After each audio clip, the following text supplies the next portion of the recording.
Can Zhen Huan, blessed with both beauty and talent, truly outshine all in the imperial harem and enjoy everlasting favor? Early April is the season when the begonias begin to bloom, but the air in the pear orchard is unusually cold. At this time, the pear blossoms in the courtyard behind the hall are just in full bloom. Due to the unhealed wound on my cheek and it being inadvisable to move around, coupled with being nearly 2 months pregnant, my body has become increasingly sluggish. I spend my days lounging on the couch, either sitting or sleeping to pass the long hours. Xianling occasionally comes to keep me company, merely to share some amusing stories to coax a smile out of me, but he does not stay overnight in my palace as per the imperial physician's advice. A continuous stream of golden and jade ornaments and various playthings keeps arriving at my palace. Xiao Yunzi often jokes, if the emperor keeps sending things, not only will we servants be worn out from moving them, but the palace itself will soon run out of space. Thus, I pick out a few favorites to enjoy and distribute the rest as gifts to the empress and concubines, temporarily using the drink green pavilion as a storage space for the remainder. On this day, the weather is clear and bright. I have just washed my hair, which is still damp, and casually tied it into a loose bun, secured with a pair of crystal swallow hairpins, each about an inch long. I use the scar-soothing gel given by Ling Rong to gently wipe the scar, and as usual, cover my face with a shark gauze veil.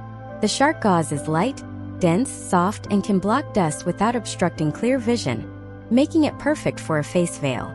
I ordered the concubine's couch to be moved under the pear tree in the back of the hall, where I sit askew, embroidering a baby's belly band.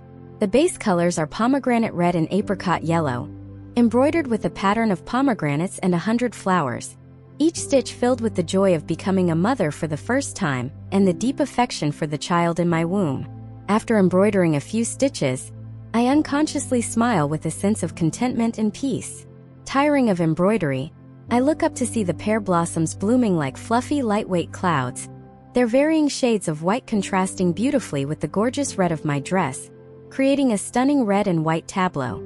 Occasionally, a breeze carries the delicate petals onto my clothes, covering me like clean frost and snow, cleansing and calming my mind as well. With this little yet-to-be-formed child in my womb, my heart feels joyous and tender, even influencing my choice of bright clothing colors. Whereas I used to prefer light and elegant hues, I now find joy in the pure, unadulterated red, a color that unabashedly expresses happiness. The soft silk sleeves of my dress flow long from the concubine's couch to the ground, as if dyed red by the glow of the dawn. Wine can dispel sorrows, but at this moment it serves to enhance my mood. I call for Jinshi. Bring some wine.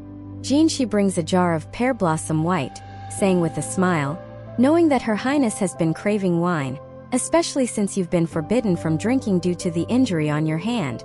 Now that you're better, a little relaxation won't hurt. This was brewed from last year's pear blossoms and buried in a blue and white porcelain jar until just the other day, making it exactly 1 year old. Please have a taste, Your Highness. Drinking pear blossom white, amidst the pure white pear blossoms, is indeed very fitting. I drink a cup in one gulp.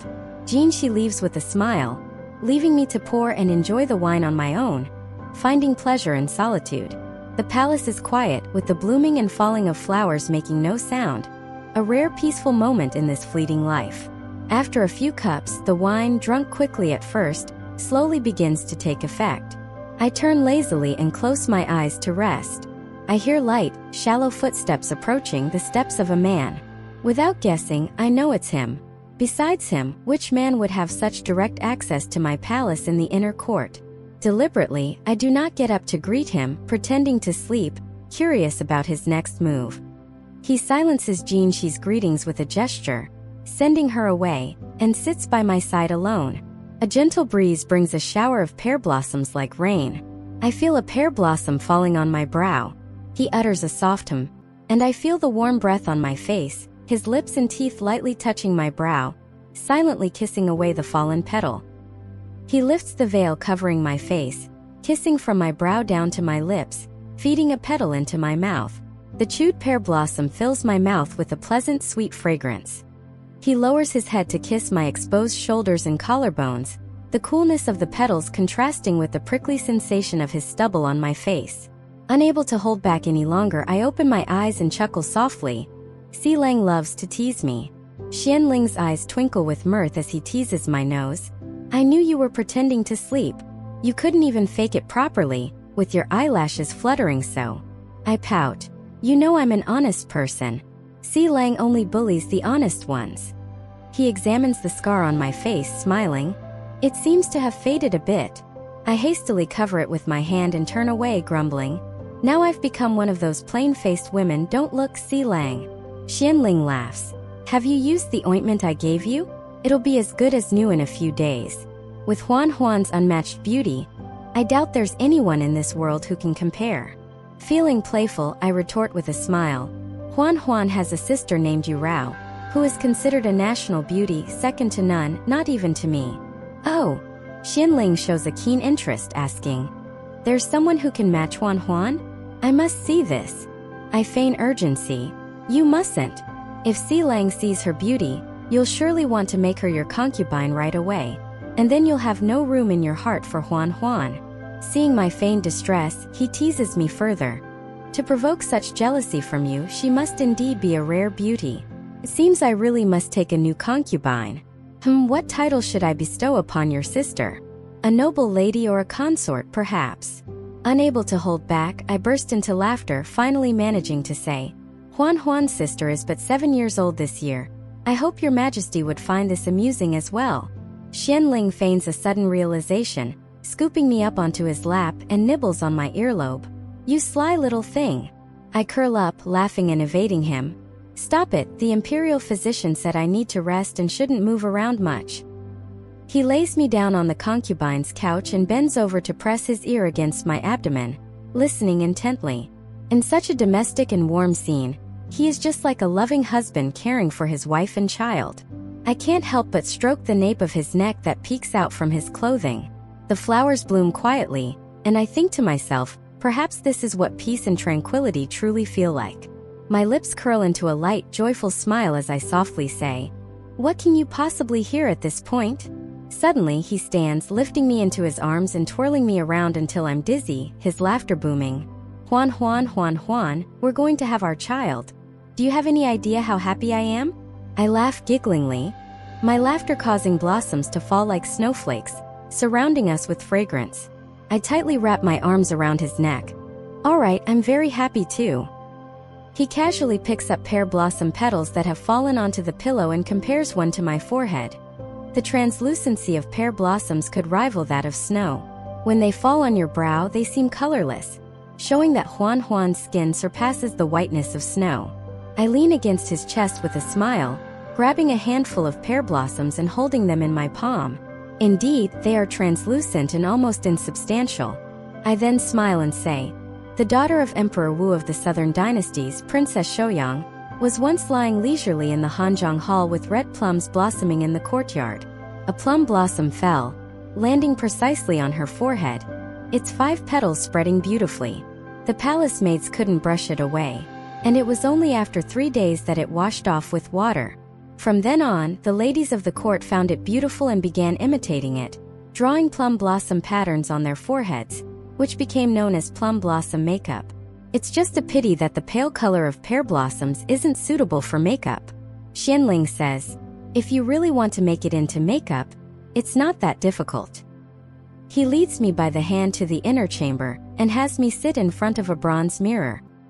He places a complete pear blossom at the center of my forehead, dips a brush into deep red rouge to outline its shape, and then uses silver powder to dot the center, simulating the stamen, and asks with a smile, what does Huan think? Looking at myself in the mirror, I see that the color is indeed vibrant and graceful, surpassing the stiffness of traditional flower makeup and adding a soft and enchanting beauty. I laugh, it's good, but since pear blossoms are white, using rouge to outline them makes it seem somewhat unreal. He studies it for a moment and says, then there's nothing I can do, it has to be this way. If it were truly white, it wouldn't be visible as makeup, showing that you can't have it both ways. I smile. It's hard to have everything in life, having one beauty is already fortunate. Ling also says, as long as it's beautiful, that's what matters. Makeup is about imitation, not seeking authenticity. Let's call this makeup exquisite pear makeup. How about that? I look radiant and cheerful.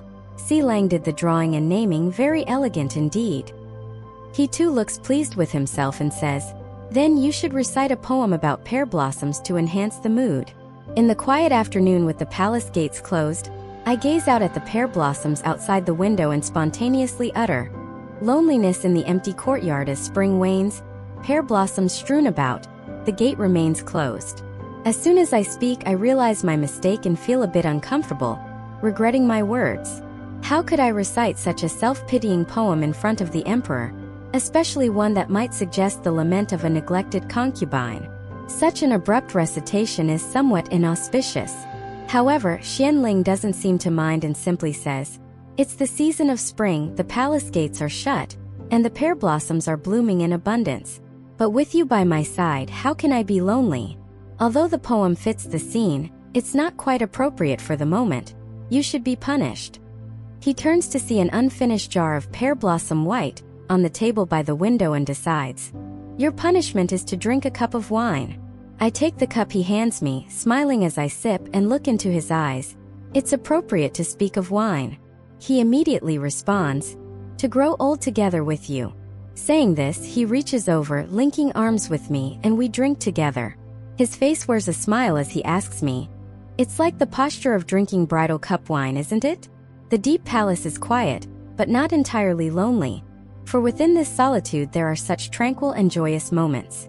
My heart is filled with serenity, the buzz from the earlier wine hasn't faded, and now, having drunk again, my cheeks flush with heat, reflected in the mirror like a dense blush of rosy clouds, as if peach blossoms are just beginning to bloom. I lean on the table, smiling at him. I have recited a verse, now it's Lang's turn. Remember, it must include the words pear blossoms. He thinks for a moment, a mischievous smile forming on his face, and slowly says, "In a quilt of paired mandarin ducks, a night is spent. A single tree of pear blossoms outshines the begonias." Hearing this, I blush fiercely, chiding him with a laugh. "What an indecorous person you are." He tries to suppress his laughter. "How so?" "It's 10 trees of pear blossoms outshine the begonias." He responds, "I wish to grow old with you, with Huan's beauty unchanged, and me with white hair but a youthful face. Isn't that like white hair matched with bridal makeup?" He lifts me up high and gently places me on the bed. Understanding his intentions, I shake off his hand. "No mischief allowed." He lowers his head, his smile deepening. "You just made a joke about your sister with me, now let's see how I deal with you, you little troublemaker." I laugh and dodge him. "Hey Lang, why do you hold grudges like this?" He captures my hands and pulls me into his embrace. A gentleman's revenge can wait 10 years after all. The brocade curtains and gauze drapes are half drawn, directly facing the pear blossoms outside, as white as moonlight. Bits of numerous blossoms and willow fluff silently intertwine and dance in the air. I vaguely remember the appearance of pear blossom stamens, the faint blush at the heart of the petals, and their cool, pleasant demeanor, quite similar to the apricot blossoms when Xianling and I first met. The soft golden sunlight gently flows through the branches, and the white blossoms bloom breathtakingly. Outside, the wind passes silently, pear blossoms fall without a sound, and inside, there is also silence. His movements are gentle and cautious, as if fearing to harm the fragile yet vigorous life within me. The warm, quiet sunlight falls, a gentle breeze blows, and petals rest quietly. In the moment of embracing him, I almost wish to peacefully fall asleep, in this deep spring that's like the sea, amidst pear blossoms like snow. Follow us to avoid getting lost and enjoy endless exciting stories. For more content, please go to the Story Wall homepage to view more exciting novels.